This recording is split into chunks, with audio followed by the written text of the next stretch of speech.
Oh boy, there has been so many releases this past week, and we're also in spooky season as well, so you could probably imagine that I've done a lot of watched a lot of movies in regards to like maybe something horror related or thriller related or something like that, and I have.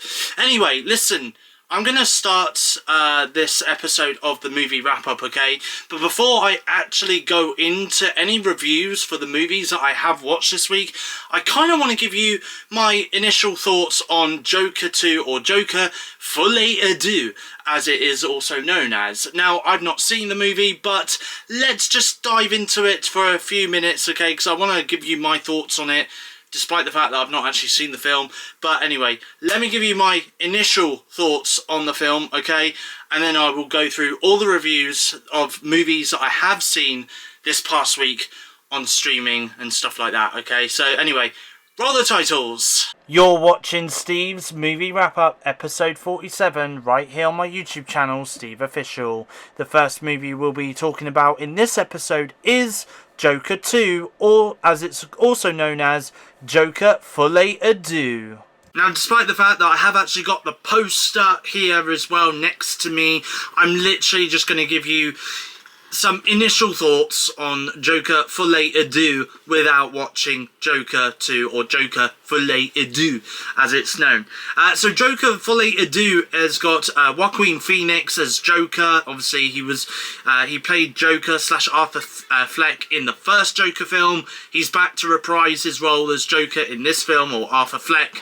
Now, given the fact that I think in the first film, from my understanding anyway, from the reactions that I have seen online, some people have actually said that Joker 1 is a story that is kind of based on Joker himself, whereas Joker 2, or Joker Folie à Deux, is a story that is more based on Arthur Fleck himself as well, which is an interesting take, I guess, because I would have thought that the first one, I thought the roles would have reversed. So, you know, the first one was based on Arthur Fleck, and then him slowly becoming insane and psycho, and, you know, he then becomes Joker, and then Joker 2 then follows Arthur Fleck as Joker, and there's a lot of dark stuff that happens, because after all, Joker is a villain in the Batman universe, or DC universe, and the Joker is a very dark and complex character.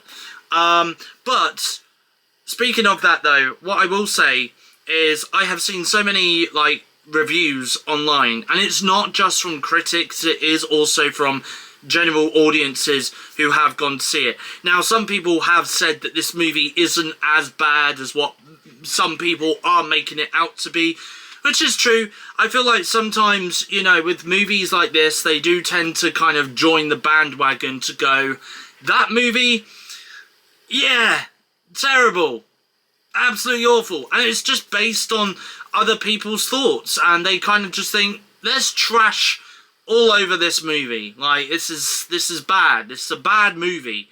You know, now don't get me wrong. Earlier this year, we had the movie Madame Web, right?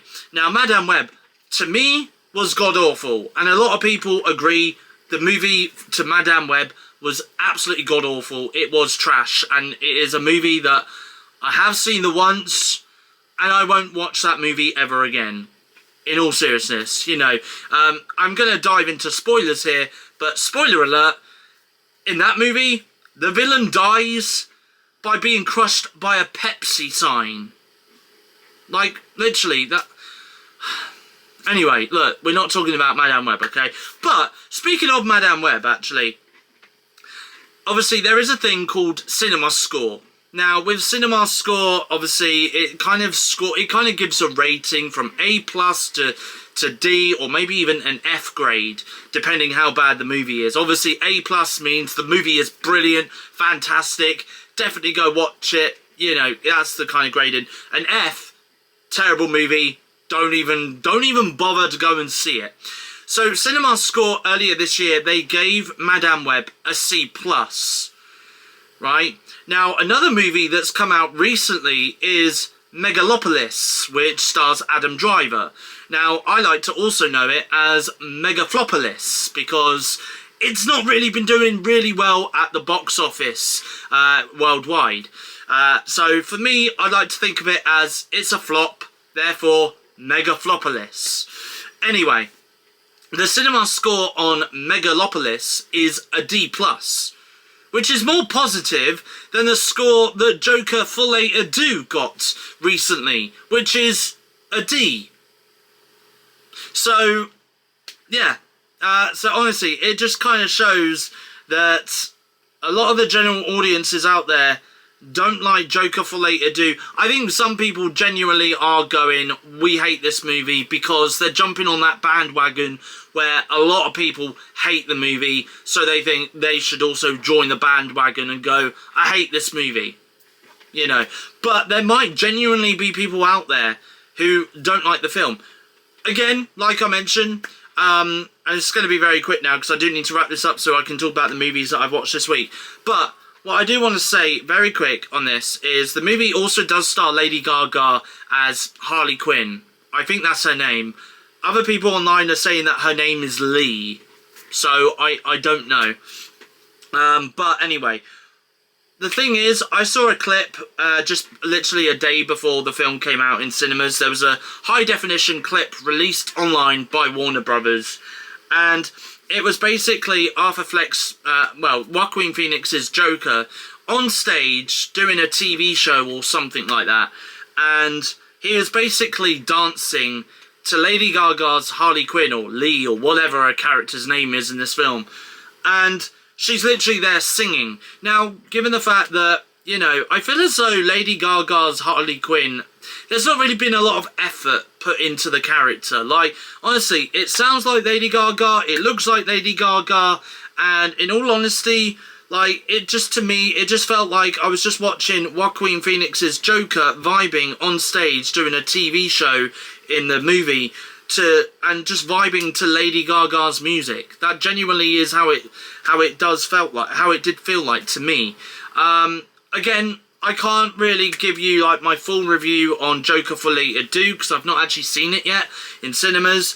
I don't really know whether it is actually a film I would rush out to go and see in cinemas though. A little bit like Megalopolis. I have got them on my Letterboxd watch list to watch at some point. And I do want to give them a watch, but I don't think right now I don't really think I would really appreciate going to see this film, going to see both Megalopolis and also Joker Full A Do in cinemas if they're getting really bad reviews online. I don't feel like I should really go to the cinema, waste like maybe 2 hours of my time in the cinema watching a film that might be trash, if you know what I mean. You know, now don't get me wrong, I could go in and watch Joker Full A Do and it could be amazing, and I could come back and go, yeah, that film, it was great. Dark elements are in there, musical elements are obviously in there as well, and that's the other problem, is Joker Full A Do does come with musical elements, and I do feel like, I don't know whether the two genuinely do mix. I've always had that feeling from the moment I knew 2 years ago when they first announced Joker 2 was in the works. They did say at the time that it was going to have some musical elements to it, and at the time I did think to myself, I don't think it would work with the dark drama or the dark elements to the character, because when I think of musicals, I think of them as kind of light, fluffy kind of movies, you know, something that people would enjoy, you know, whereas this is kind of more of a dark drama kind of thing. You know, you've got this complex character who is a little bit insane, a little bit of a psycho, you know, and the musical elements I just don't think would have been necessary, but I don't know. I genuinely don't know. I will give the film, like I said, I will give the film a watch, and I will give you my own critique on the film in maybe the next few weeks, okay? But at the moment, things just aren't promising for Joker Full A Do. So, yeah, honestly, we'll wait and see what happens. But anyway, look, let's carry on with this week's episode of the movie wrap-up, okay? And we are going to start with our first movie that I've watched this week, which is Afraid. By the way, I've got 10 movies to get through this week, but the first one that I did watch is Afraid, or Afraid, I think is also what it's known as. But I gave it 2 stars over on Letterboxd. AI is here, not just in fictional movies, but in reality as well. And I just find it very strange that we are making movies about AI when it's so close to what is happening in the real world with AI. I do genuinely believe that AI will mess up at some point in the future, and the human race will cease to exist, and I think this movie further proves this matter. Afraid is a new movie that is done by Blumhouse Productions. It does have a running time of 1 hour and 25 minutes, so it is a rather short movie for those looking for a short horror movie. This one is for you, but what did I think of this one? Well, I did somewhat enjoy it. I did wish this movie was a lot longer. I do wish this movie had more horror elements to it. And I do wish that this movie felt like AI is going to be very scary if we continue to use and abuse it the way it is in today's society. And while the messaging is somewhat there, the messaging isn't fully there, if that makes any sense at all. The opening sequence was creepy. I will give the movie credit for that, and I will also say that the actors and actresses involved were good in the roles that they played for this film as well. I did think the character of Melody was a bit weird from her first introduction in the film. As soon as she meets Curtis, a main character of the film, she starts to flirt with him straight away, which I just thought was a bit forward of her to do. Is this a movie I would watch again? Yeah, sure. I know it does have a short running time. I know that the ending also felt rushed, but I just blame the running time for this. But I would give this a watch again. And would I recommend this movie? Once again, I would recommend the film, especially if you do enjoy a thriller about AI. I was skeptical about watching this one because I wasn't sure whether this would be good or not. But this film just kept me engaged the entire time. Also, there's a little boy in this called Calvin. All he wants to do is just play a bit of Minecraft. Just please, give him some screen time so he can play a game of Minecraft. Subservience. So Subservience is the second movie that I watched this week, and again, I gave it 2 stars over on Letterboxd. AI seems to be a running theme at the moment as I am doing these reviews and watching these movies. Have we gone from religious horror to AI horror now? Just like Afraid, I wouldn't class Subservience as a horror, but more of a thriller, as Megan Fox stars in this movie about a mother who is in hospital, unwell, needing an operation, while her husband, also the father to her children, is at home struggling with day-to-day life with their 2 children, until a lifelike AI assistant, played by Megan Fox, comes to the rescue to help him. That is, until she wants to be a part of the family, as in, she wants the affection that main character Nick gives to his wife Maggie, and she will kill to get that affection. And you see, folks, this is why I will never ever allow AI to take control of my life. It's bad enough we have AI within our mobile devices now, let alone have a humanoid AI assistant in the home. Could end up taking over my life or my family, and I don't want that. I will say that this isn't the greatest movie I have seen. I think out of the 2 I have seen, I do slightly prefer and lean more towards Subservience than I do Afraid, because the film does feel slightly less rushed, and there is more story to it. I did enjoy Megan Fox's performance in this movie as well, and I do agree with what other Letterboxd users do ask about this movie. Can someone out there please confirm that this film is set somewhere within the Megan universe? The film does have a running time of 1 hour and 45 minutes, and I will say, aside from Megan Fox's performance, the other supporting cast members, I thought that their performances were decent as well.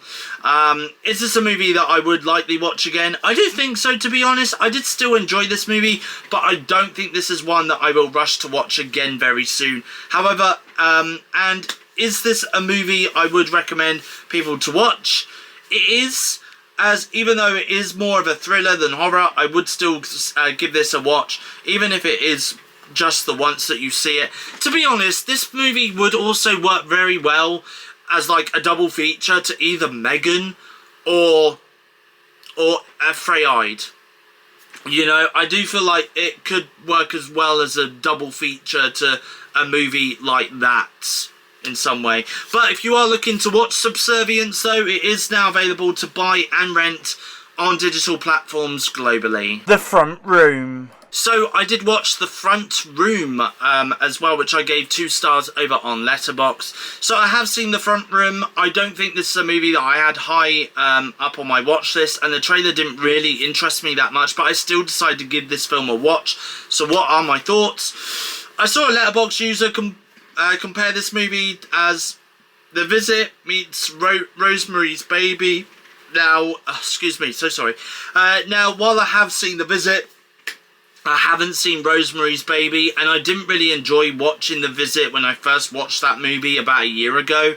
But that being said, though, I feel as though the plot to this movie just wore off after the first 15 minutes of this movie, which, by the way, the running time behind this film is of around 1 hour and 30 minutes. Once again, this does focus a lot on religion as well, which at this point in 2024...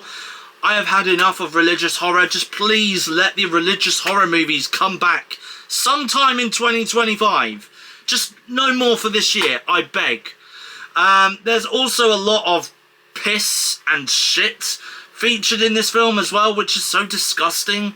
I just genuinely got really bored of this movie, and as it tries to be funny, it just wasn't funny. I just didn't really vibe with this movie at all, although the music scoring, I will say, was rather decent for this film. And a couple of the main cast members did a somewhat decent job in terms of performance and what they had to work with in terms of the script. Hence why the 2-star rating.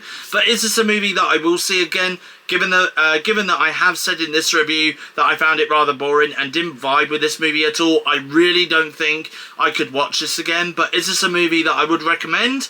Well, if you enjoyed the movies The Visit and Rosemary's Baby, then sure, you might be able to vibe with this movie. But for me, sadly, I just couldn't get into it at all. Strange Darling. The next movie that I have seen this week is Strange Darling, which I gave 4.5 stars over on Letterboxd. Strange Darling is, safe to say, rather strange, rather unnerving and thrilling, with brilliant performances from Carl Gallner, who plays the character of the Demon, and I did find his performance rather unsettling at times, as well as unhinged. And you also had Willa Fitzgerald, who played the Lady. They didn't have any names in this movie, by the way, so just go with it. Again, I thought she was the standout performer here, and times showed her crazy, edgy, dark side to the character as well, which I thought was good. The sound design in this is top-notch for sure, and I think that that is where the movie hits the high notes best, is when the sound design or the music scoring comes into play here.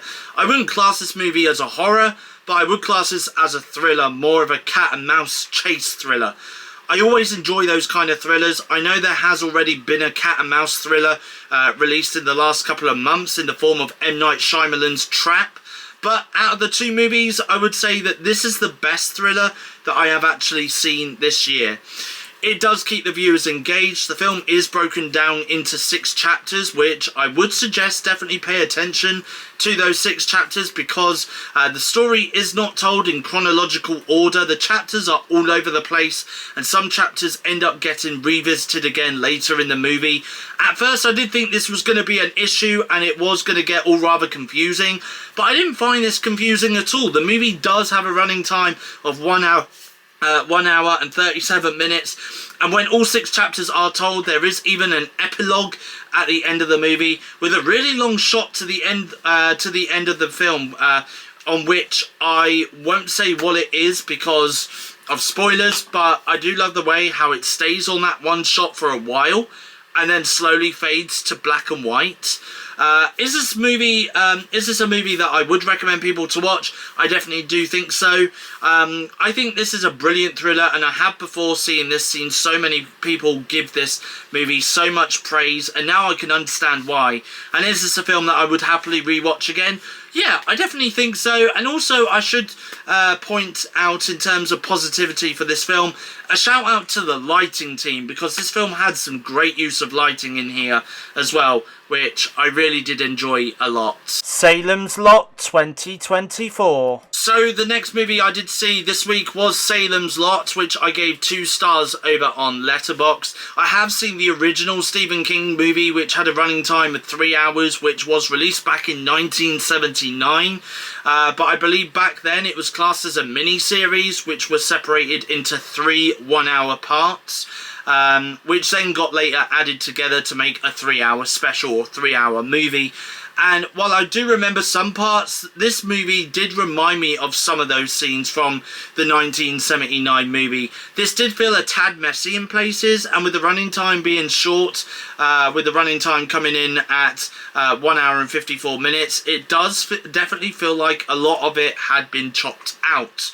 I know that I shouldn't compare this to the classic original 3-hour movie, but one can't help but compare this to the original movie.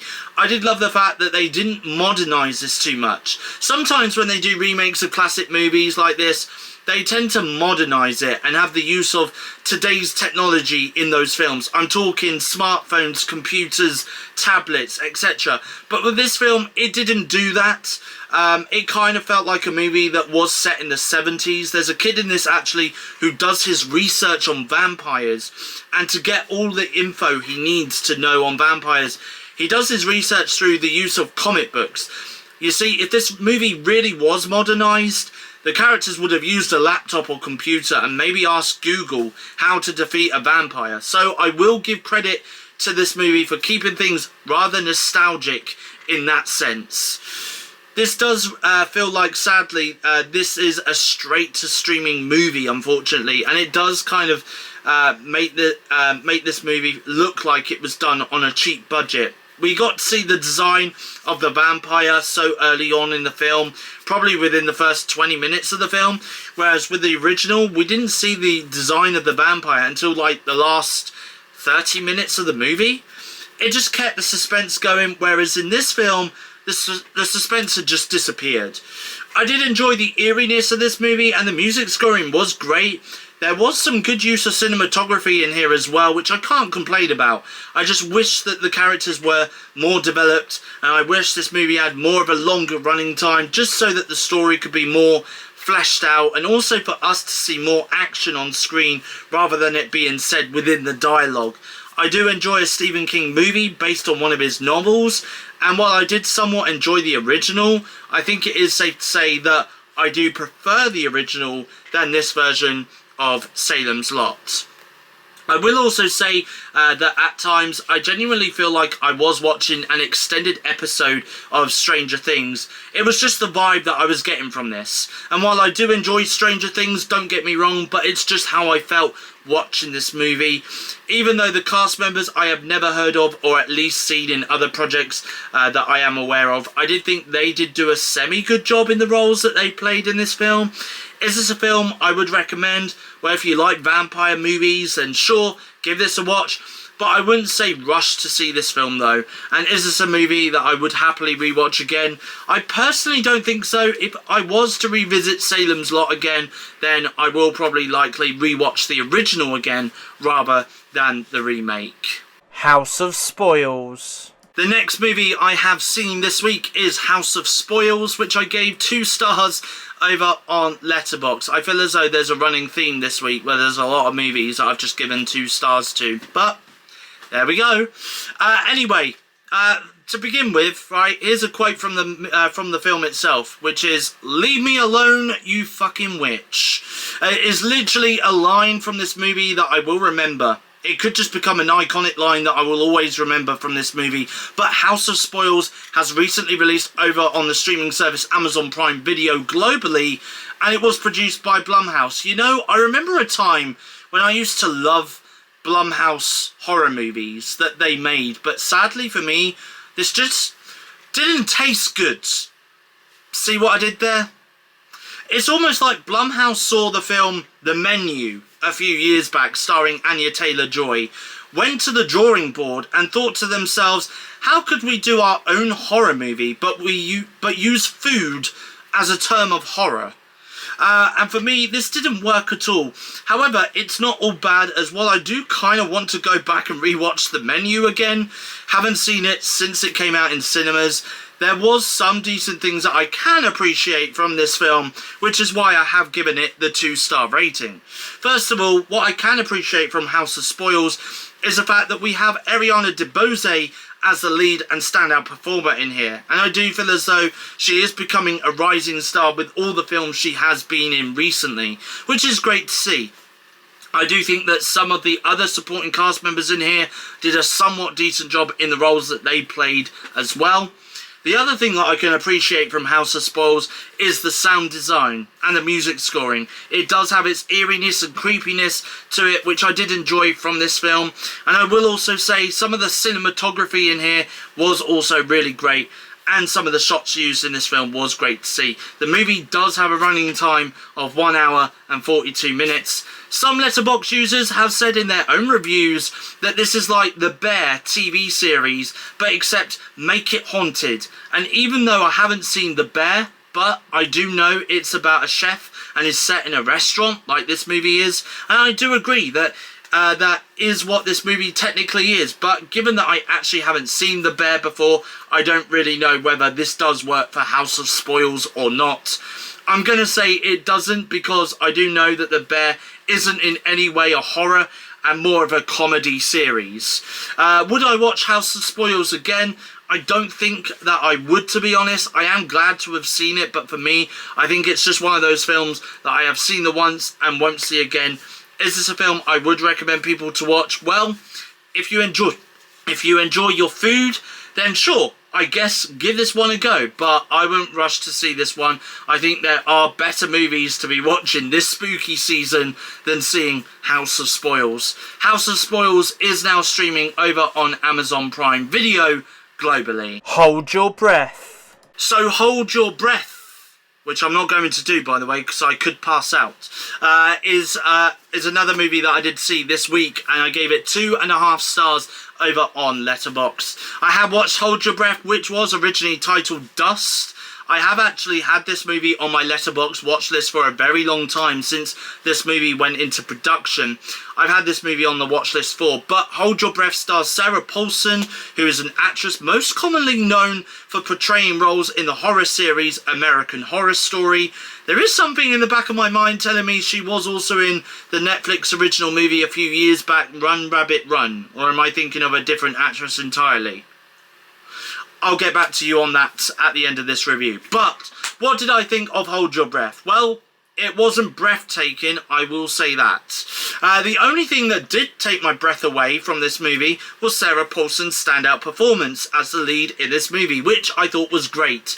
Also, never give or trust Sarah Paulson with a shotgun. This movie proves why she shouldn't be trusted with a gun. The plot of this film, though, is about a horrific dust storms as a woman is convinced that a sinister presence threatens her family. Now, would I class this as a horror? I wouldn't, unfortunately, because there are very few horror elements in this, but I would more class this as a thriller. In fact, more of a slow burn thriller, because the movie itself is rather slow burning. It did have a couple of jump scares in here, but they didn't make me jump, to be honest. I will be honest, while the film is well directed and well written, I do feel as though there were times where the movie did jump a little bit, and I'm saying this from a more storytelling perspective than the jump scare perspective, if you get what I mean. This did feel like another one of those straight to streaming movies, unfortunately enough. By the way, when I mentioned Run Rabbit Run earlier, it was Sarah Snook I was thinking of, who played the main character in that film, and not Sarah Paulson. That being said, outside of American Horror Story, Sarah Paulson does have a great filmography, with her starring in Glass and 2 Netflix original movies, one called Bird Box and one simply titled Run, which I have seen a couple of times before, and that is certainly a great film. Must do a rewatch of that one again soon. But Hold Your Breath is streaming on Hulu in the US and over on Disney Plus internationally. The Platform 2. The next movie that I have seen this week is The Platform 2, which I gave 1.5 star over on Letterboxd. What am I going to remember The Platform 2 for? Well, firstly, the overuse of the red and green lighting throughout its 1 hour and 40 minute runtime. I will also remember this film for the most iconic line that happens within the first 10/15 minutes of the film, which is one of the characters saying, "Where's my fucking pizza? Where's my fucking pizza?" He says it a few times, and now that's stuck with me, and I will forever remember this film by that line. Anyways, The Platform 2, to me, didn't really bring anything new to the table. No pun intended there.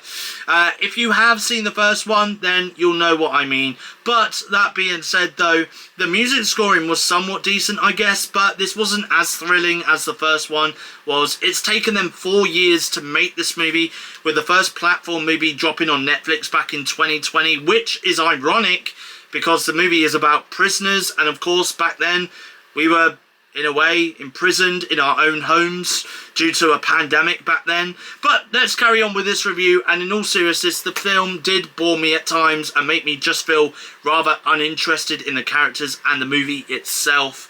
If you do want to check out the sequel, which I feel as though is unnecessary. Also, I feel like I will be saying that about another sequel which has been released in cinemas, which I will be reviewing soon. I'll tell you when that is when I review the movie. I think you'll probably have an idea as to what movie I'm referring to. But if you do want to check out The Platform or The Platform 2, then both movies are available to stream globally on the streaming service Netflix. It's What's Inside. It's What's Inside is the next movie that I have seen this week, which I gave 3 stars over on Letterboxd. It's What's Inside is such a mind-boggling, crazy, wild movie, and I do agree with a lot of Letterboxd users with what they say in their reviews. This movie would work really well as a double feature with Bodies, Bodies, Bodies that came out a few years ago. I really did enjoy this movie a lot, and it kept me guessing all throughout the movie as to which character was in whose body, although it doesn't get too confusing as the characters do reveal who they switch bodies with in this movie. I will admit though that while this film is rather crazy and wild, it does end up losing its steam a little bit halfway through the film. But however, it does manage to stick its landing, which is great to see. I really do also enjoy the use of the music scoring in this film as well. I genuinely do believe that this film is going to be a great watch for people to see during the Halloween season for sure. It's not great. It's not got hardly any blood or gore in it, but I just love the psychological aspect from this film, which was so refreshing to see. I also love the use of lighting in this film as well, which did make it feel, at times, rather trippy. Almost like I was on some acid trip while watching this. This movie does have a running time of 1 hour and 44 minutes. I didn't feel at all bored throughout the movie, and this did definitely keep me engaged and intrigued to know what happens next throughout the whole of the running time. If you do want to check out It's What's Inside for yourself, then it is available to stream right now globally on the streaming service Netflix. VHS Beyond. And the final movie that I have seen this week, at long last, we're at the end, is VHS Beyond, which I gave 3.5 stars over on Letterboxd. This was a load of fun. I have in recent years come to enjoy some elements of the VHS franchise, especially with the way how nostalgic they are. I grew up with VHS tapes, and yes, that does make me feel old, but I do always enjoy the VHS franchise over on the streaming service Shudder. And this year is no different, with the franchise exploring the sci-fi horror element, and I had no complaints about that. The movie tells 6 different stories, and they are all told in different and unique ways. I would say absolutely loved the opening story, especially with all those zombies, and some really great shots of the zombies being killed in various brutal ways. Then you had this really weird and bizarre stalk alien thing feeding a zombie baby in a crib, which was so weird. Then when the stalk does get killed, you have this really long shot of it being dead on the ground. Also love the zombie in the high-vis vest going around acting like he's Leatherface from the Texas Chainsaw Massacre franchise, as he goes around waving a chainsaw around. I love the fact that they did use some 4K cameras in here, especially as in the modern world, we are all using 4K cameras to capture footage these days. But that being said, there was moments in this film where you genuinely felt like you was watching an old VHS tape, so I don't have any complaints there. There's a scene in this movie where this dude ends up having all of his buddies killed after they all end up falling to their deaths after being thrown out of this plane that they are in. He manages to escape and he gets in this other dude's car. The dude, he ends up getting out of his vehicle and he holds a gun. He's preparing to shoot the dude in the passenger seat of his vehicle, but before he gets a chance to, he gets thrown behind the vehicle by this alien thing, and the camera this dude is holding in the passenger seat of the car pans to see this alien killing this other dude from behind the car. As the camera pans back to the driver's seat of the car, an alien is literally there. It is such a freaky and creepy scene, but yet so funny at the same time, and I have no idea why I laughed at that scene. Honestly, hands down, one of the best VHS movies I think I have seen in recent years. I think it is safe to say that I would happily rewatch this one again. I think each year during spooky season we get one of these movies from Shudder, and in some ways they don't really tend to disappoint, because I feel as though there is something in here that all horror fans can love or appreciate with these films. It does at times get quite brutal, violent, and sometimes rather gory too, and I think the gore in this was well executed as well. So for those wanting to check out VHS Beyond or any of the other VHS movies that have come out in recent years, it is now available to stream on the horror streaming service Shudder globally. So while I had so much to discuss and talk about in this week's episode of the movie wrap up, I hope you guys enjoyed my reviews, and I hope I've given you guys some recommendations of movies to go and watch at some point over the course of the next week, okay? If you have watched any of those movies that I have watched this week, let me know in the comment section down below what you think of those movies that you may have seen from the movies that I have been speaking about, including Joker for Later Do as well. Try and convince me that the movie isn't all bad, okay?